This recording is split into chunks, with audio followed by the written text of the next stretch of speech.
العديد من موانئ ومراسي الاصطياد ومواقع الإنزال السمكي، إذ أن هناك ما يربو عن 40 تجمعا للصيادين يتمركزون على شريط ساحل البحر الأحمر وعدد من الجزر اليمنية المسكونة مثل ظهرة بكلان والفشت وكمران وبعض الجزر الأخرى الغير مسكونة.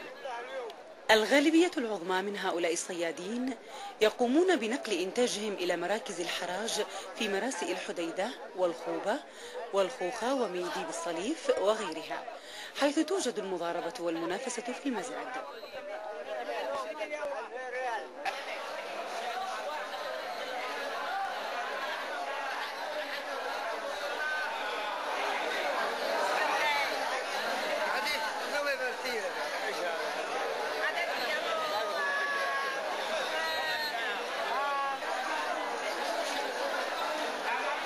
وفي فصول محدودة من العام يكون هناك تدافع من قبل الصيادين في اصطياد أنواع من الأسماك والأحياء البحرية التي تجد لها رواجا للتصدير إلى الخارج كالشروخ والرخويات وخيار البحر.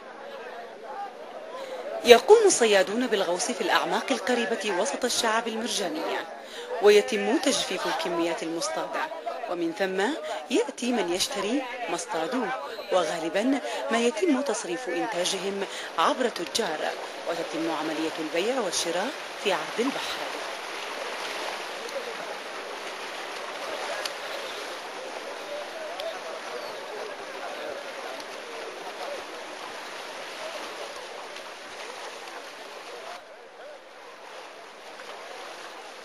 ورغم ما يحكى عن وجود تشريعات، إلا أن هناك حاجة ماسة لتنظيم أعمال الاصطياد وتقنينها نظرا للمخاطر التي تتعرض لها البيئة البحرية الحساسة من تدمير بسبب عشوائية ووسائل الاصطياد وما يتعرض له بعض الصيادين من مخاطر.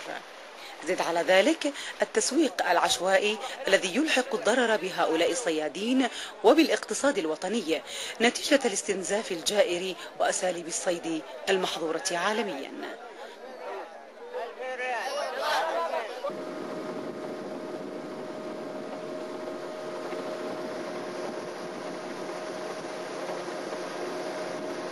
خلال تنقلنا في قرى وتجمعات الصيادين اليمنيين على شواطئ البحر الأحمر التي تمتد مسافة تقرب من 400 كيلومتر بدءا من شمال ميدي قرب الحدود السعودية اليمنية إلى قرية الشيخ سعيد قرب مضيق باب المندب، توقفنا في منطقة الصليف، والمتواجد فيها واحد من أهم مواقع الإنزال السمكي. كان وصولنا متزامنا مع موسم اصطياد الجمبري الذي يبدأ من شهر سبتمبر وحتى أبريل.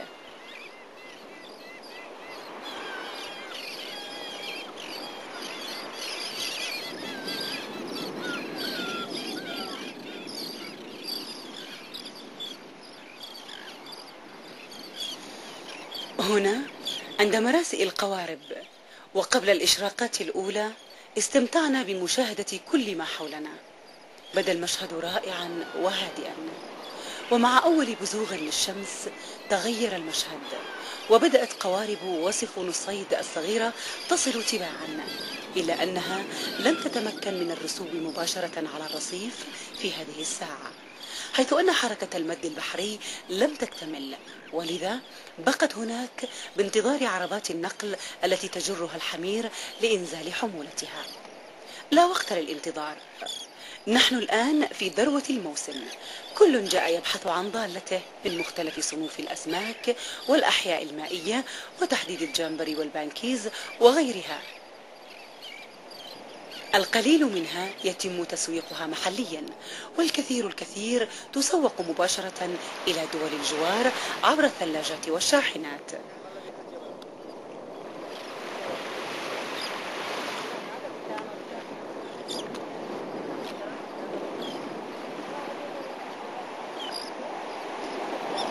بدأ المكان يكتظ بالقادمين من البحر ومن اليابسة بانتظار حلقات المزاد اليومي عند هذا الرصيف المتواضع. الصيادون هنا ورغم الخير الوفير إلا أنهم يعانون الكثير، بدءا من إنزال حمولة قواربهم مما جلبوه من عرض البحر، والكثير منهم يتحدث عن شحة الخدمات التي هم بحاجة إليها في تحسين ظروف عملهم ومعيشتهم. أكان ذلك على مستوى وسائل الاصطياد أو تسويق منتجاتهم، رغم انضوائهم في إطار الجمعية التعاونية للصيادين في منطقتهم.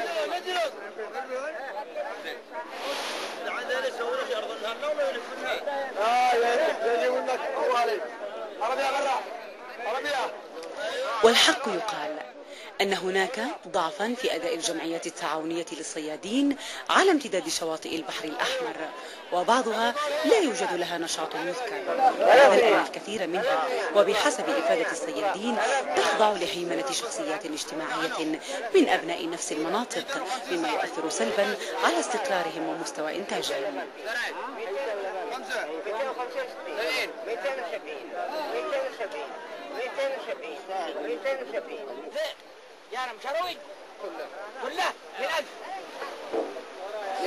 وبالرغم من غزارة وتنوع المنتجات السمكية فهي تخضع لمبدأ العرض والطلب. دخل الفرد متدني جدا،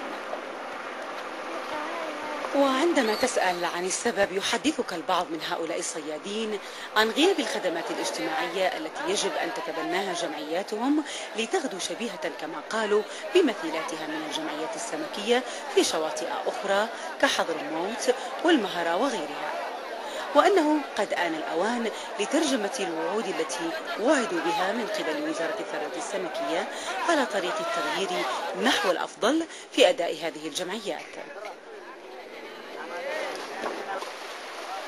ولم يكن بوسعنا إلا أن ننقل الصورة مسجلين الواقع كما رأيناه.